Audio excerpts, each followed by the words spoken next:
Кыргызстанда 3-чү элдик курултай ишин жыйынтыктады. 2 күндүк иш-чарага өлкөнүн аймактарынан 698 делегат чогулду. Алардын арасында түрдүү кесиптин ээлери, чет жакта жүргөн мигранттардын атынан шайланып келгендер дагы бар. Курултайдын башында президент Садыр Жапаров курултай эл бийлигинин нарктуу институту катары мамлекет менен жарандардын биримдигин бекемдеп, өлкөнүн өнүгүүсүнө багытталган маселелерди талкуулай турган аянтчага айланышы керек экендигин баса белгиледи. Курултай бул эл бийлигинин нарктуу институту катары өлкөнүн тагдыры үчүн эл жана мамлекет бийлик бирдей жоопкерчиликтүү экендигибизди түшүнүү менен келечегибиз кандай болот, дүйнөлөшүүнүн бүгүнкү оор капшабына туруштук бере алабызбы, ар бирибиз кантип өлкөнүн өнүгүшүнө түз салым кошобуз, бийлик менен элдин бузулгус туруктуу биримдигин кантип орнотобуз деген суроолорду талкуулай турган аянтчага айланышы керек. Курултайдын жүрүшүндө 150 делегат трибунадан чыгып, актуалдуу маселелерди жана демилгелерди айтып чыкты. Ошондой эле жарандардан суроо сунуштарды түз кабыл алуу максатында ар бир министрликтин бурчу уюштурулду. Ага 2000ден ашык жазуу жүзүндө сунуштар келип түшсө, анын ичинде өзгөчө кырдаалдар министрлигине делегаттардан 86 кайрылуу түштү. Алардын көбү сел, суу ташкындарынан коргоо максатында дамба куруу, сайларды тазалоо, дарыялардын жээгин бекемдөө, өрт коопсуздугу жана башка суроолор.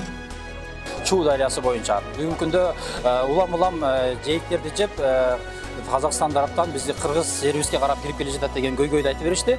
Бүгүн биз ошону элибиздин аманатына келип бул жакта МЧС менен такташып отурган учурда бизге маек берген учурунда бул электронный вариант боюнча кетет.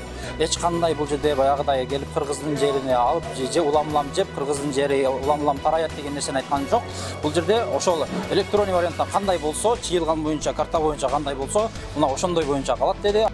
Делегаттардын катарында министрликтин ишине ыраазычылык билдиргендер дагы аз эмес. Маселен, биринчи элдик курултайда Ысык көл облусунун Ак Суу районунун Теплоключенко айылындагы ички чарбалык көпүрөнү сел агызып кеткендиктен жергиликтүү эл айдоо аянтына баруу үчүн дээрлик 8-9 километр аралыкты басып өтүүгө туура келип, бул убакытты алып кыйынчылык жаратып келген. Маселени чечүү дагы көпкө күттүргөн жок. Министрлик тарабынан узундугу 24 метр, туурасы 7 метр болгон ички чарбалык көпүрө 2023 жылы бүткөрүлгөн.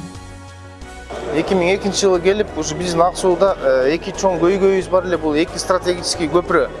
Ушу эки көпүрө боюнча мен ушу МЧСке аябай министрдин өзүнө кайрылуу жасап, кагаздарыбызды таштап, ушундай бир Садыр Нуркожоевичке чейин жеткизгенбиз. Азыр эми ушул көпүрөбүздү мынакей быйыл 2024 2 жылдын ичинде министр МЧС Кудайым буйрса ушу эки чоң көйгөйүбүздү, эки чоң стратегический көпүрөбүздү Кудайым буйрса куруп беришти. Сиздердин жалпы жамаатыңыздарга чоң рахмат, элдин атынан, өзүмдүн атынан.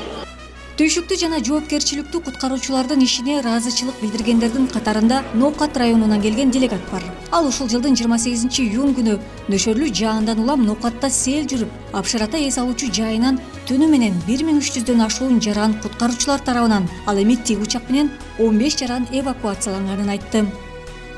Кудай буйрса, рахмат ушу МЧСтин өкүлдөрүнө, министерствого жардам берип. Себеби мен эмнеге рахмат айтам? Мына быйыл жазында чогуу иштешип жүрдүк да, мындай айтканда бир нанды бөлдүк дегендейчи. Мынага сүрөттө мына МЧСтин бала биз ушул жакта жүрдүк. Мына ушул немеде жүрдүк мына. Анан адамдын сөөгүдөн эң көп бул жогорттон bir 100 kança uçtuk malдын немелеринде тапты да МЧСтин балдарычы. Эми бизде деген техника жок да МЧСтердикилер. МЧСтин балдары келип, баягы уйлар бар го, чоң баягы мал, уй дейм, эмне дейт, орусча скарго. Ушундай майда малдарды уже немете болсо биз ала албадык. МЧСтин балдары алып, жүктөп, аябай жакшы иштелди. Жаша. Рахмат. Президент Садыр Жапаров курултайды жыйынтыктап жатып, делегаттардын суроолоруна жооп берип, өлкөнүн өнүгүүсүнүн ар кандай аспектилерине кеңири токтолду. Алардын катарында уран маселеси дагы негизги көңүл борборунда болду. Уран калдыктары боюнча билесиздер, мына Ысык көлдө бирөө бар эле, анан немеде бирөө бар, Миңкушта. Экөөнү тең бүттүк, МЧС бүттүкпү? Эми түштүккө өтүп атабыз. Түштүктө дагы уран калдыктары көп. Анан эң эмеси баягы өкүнүчтүүсү, баягы СССР мезгилинде ошол айылдар иче турган суулардын жээги, же болбосо айылдар жашаган үстүнүн бир сайдын үстүнө кылып салган экен да баягы немелерди. Хвостохранилищелерди. Анан биз азыр айтып, Росатом менен сүйлөшүп, Россиядан суранып, силер эми бөлүп бергиле, силер эми Союздун диги правоприемнигисиңер да бергиле деп азыр канча 2,5 миллиард сом бөлүп беришти, рубль. 2 миллиард 141 миллион бөлүп берип, эми ошол калдык сактоочу жайларды баягы коркунучсуз жерлерге көчүрүп атабыз да.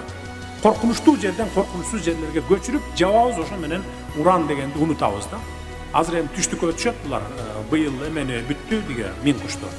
Бир аз жумуштар калды болуш керек эле, бир аз жумуштар. Минкуш боюнча апрель айына чейин созулду. Айда дагы кошумча иштер ашылып келиптир. Трубаны ачсак, трубанын алдында дагы 9 метр тереңдикте берки кара калдыктар чыга баштады. Ошого апрелге чейин создук. Росата менен сүйлөшүп. Жакынкы келечекте кыскасын айтканда уран калдыктары деген болбойт бизде. Кыргызстан уран калдыктарысыз мамлекетке айланат. Соңунда 3-элдик курултайдын резолюциясы кабыл алынып, жыйынтыкталды.